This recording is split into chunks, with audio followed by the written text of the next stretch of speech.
Bob, are you supervising? Am I doing a good job so far? I just had to change the string already, Bob.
Before I maybe destroy them, I'll try to work around them. This is a volunteer cosmos. Yeah, I like volunteers. And we've got more volunteers back here. Some small zinnias. One. Another one. And some purple stuff behind it. I don't know what that is. Yeah, some volunteer zinnias.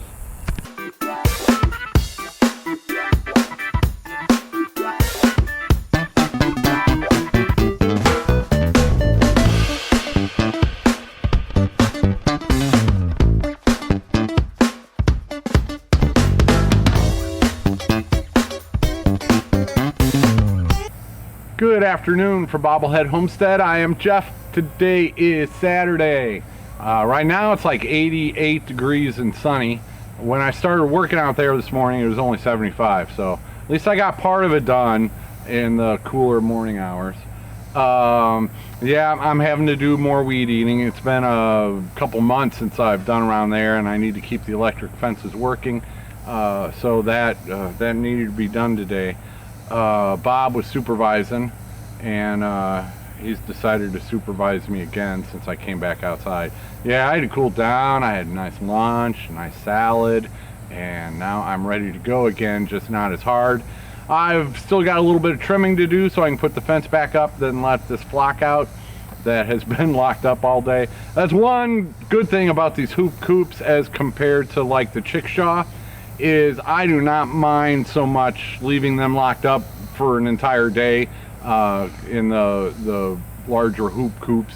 You wouldn't want to do that in a smaller chickshaw. I mean, you could, but yeah. And the same with the hoop coop. You wouldn't want to do it, have them live there permanently in that amount of space for that amount of chickens. So that was a tangent. Okay, yeah, I'm just stalling because I know I got more work to do. And I'll catch up with you in a minute.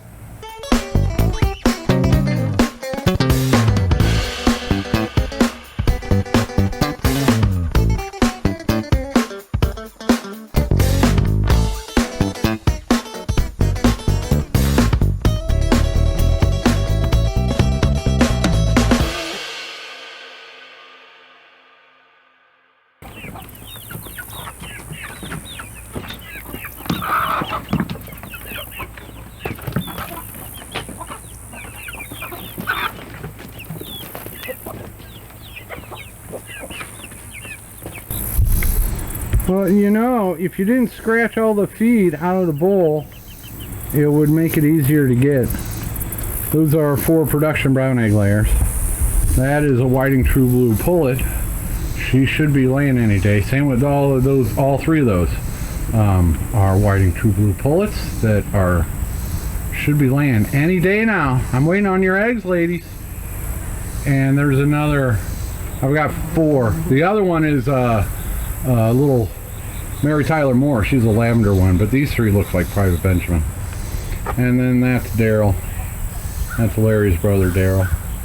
And then I've got some olive egger cockerels in here that are getting kind of big. Yeah.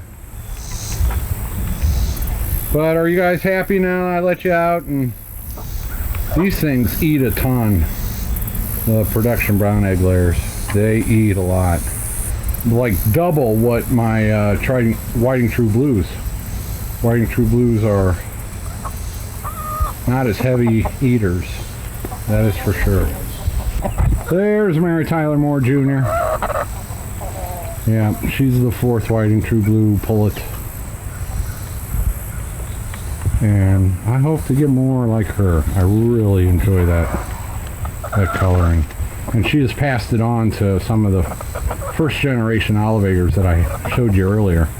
They're not quite as bright blue or lavender as she is, but they're still nice. Oh man, Bob, it's time for my break. You shouldn't be blocking my break by taking my seat in the shade, Bob. That's alright, I'll go inside in the air conditioning. Might as well take advantage of him napping on the job, Bob.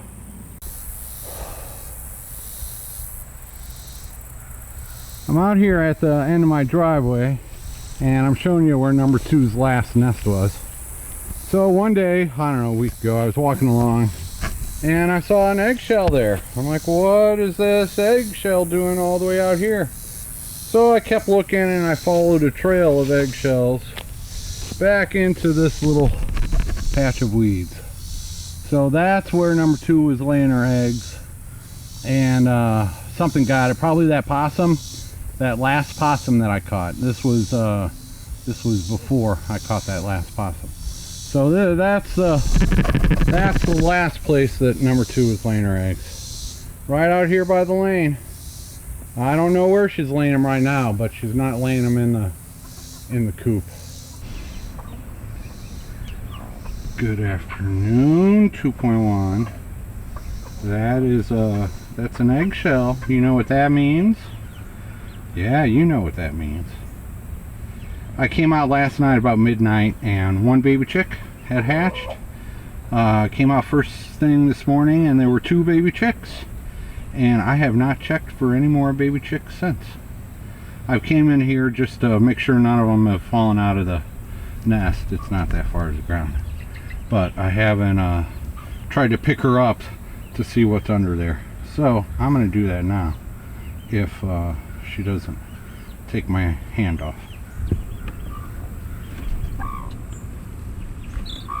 Yeah, I better go put gloves on, huh? It's just me. It's just me.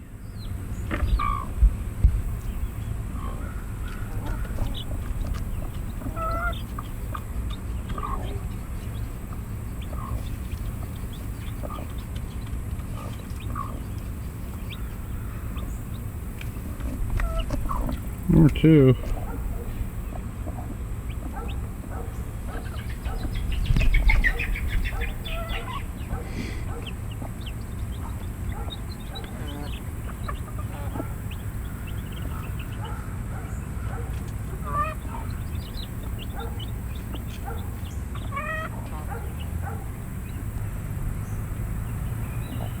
You don't want any more?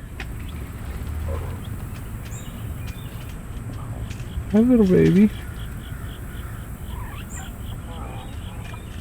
No, will you let me check under there? Oh.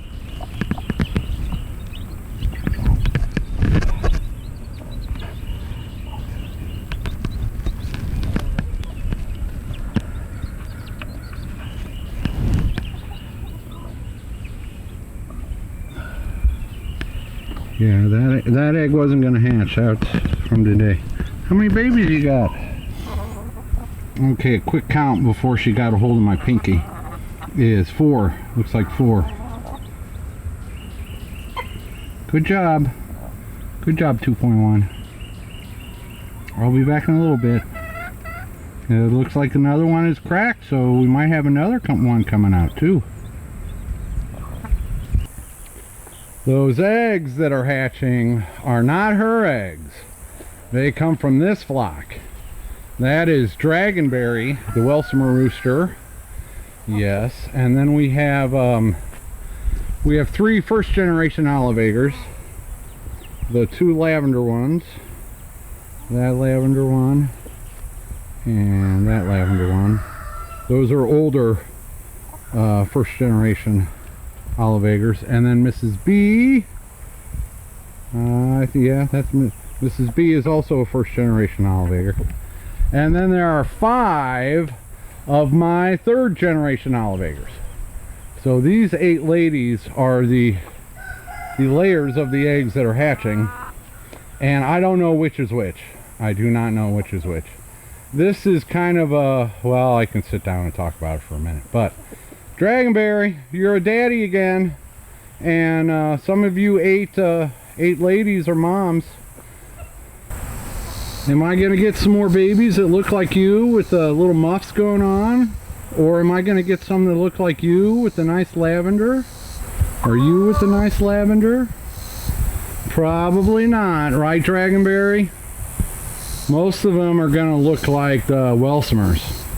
That's what I'm thinking. But there's only one way to find out. We're going to raise them up and see what they look like and what kind of eggs they lay. These are eggs today from the hens whose eggs I have hatching right now. You can see those are kind of a light green and these are kind of a mint color. So the theory behind this is I'm breeding these hens back to a dark brown genetic rooster, Dragonberry the Welsummer. So his brown will add on to this blue and green and make these a darker green. In 50% of the hens. The other half, the mother will not pass along the blue, and so those hens will lay brown eggs. But the other half of the hens will lay a deeper, darker green. In theory. Bob, you got to get up now. I'm going to talk about chickens, Bob. You got to get up so I can sit down and talk about some chickens. 4 baby chicks have hatched under number 2.1, and I have some of these hatching in the mobile home also. That incubator is the humidity is up there when they start hatching, so the top you can't see in the incubator. So I could see 5 so far, but the condensation is you can't see through the window very well, and you definitely can't film it. So 4 under her, and looks like 5 inside. We'll see how many end up hatching, but if it's just the 5 inside, I will probably merge them and let 2.1 raise all 9 of them. If there's 30 baby chicks, then that's probably too many for her, so I wouldn't do that. Okay, so what are these baby chicks?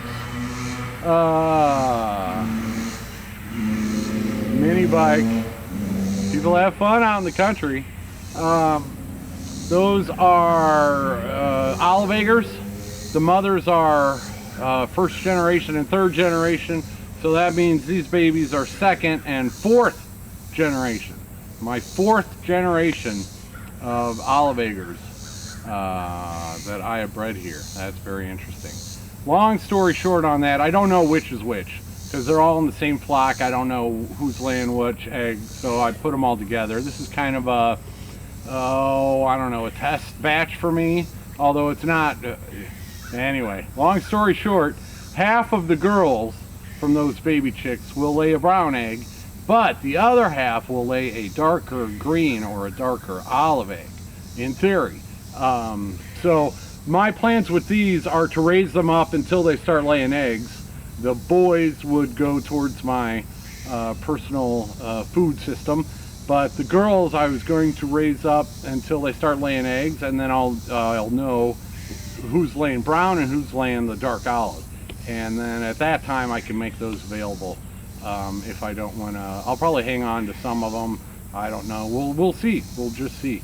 But these are, I don't know, raising them on spec, as it were, because some of those will lay the darker olive eggs. I only have 2 darker olive egg layers right now. I lost the 3rd one. And so this will hopefully help me produce some more dark olive layers. And that's the scoop on that. I'm so tired. Yeah, productive day. I had to get this done so that the operation keep the chickens alive. I don't want that electric fencing to stop working. So all right, that's it.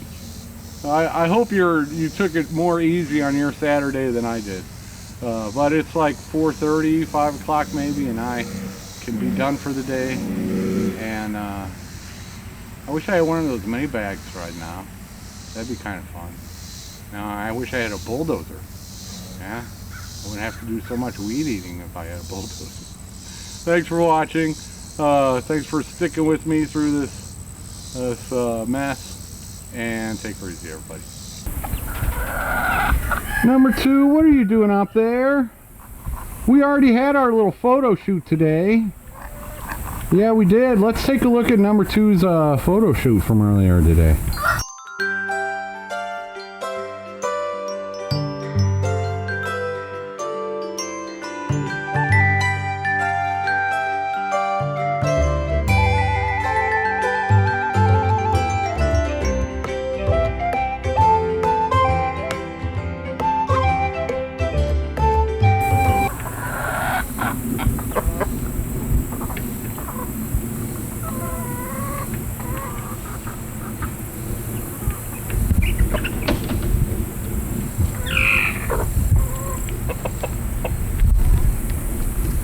Okay, you've got plenty of water. I just gave you a nice snack. And then you came and stole some of the snack that I was giving to your daughter who's sitting on baby chicks. So what are you doing, number 2? It's like 5 o'clock. Why don't you just hang out in your little chicken run here? You don't need to go out and cause any trouble.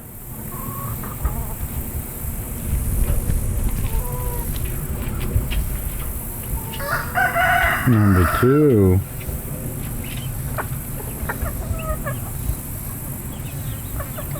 Look, your crop is bulging out. That means you've had plenty of food today. You don't need to jump out. Want to jump on my arm? No. What are you doing?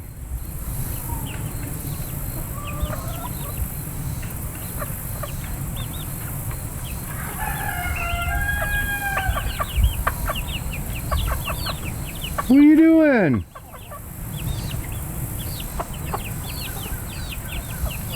You're getting out just to get out. You're getting out so that I have to come back out here right before dark and chase you back in. That's why you're doing it. You just create extra work for me, number 2. It's a good thing you go broody.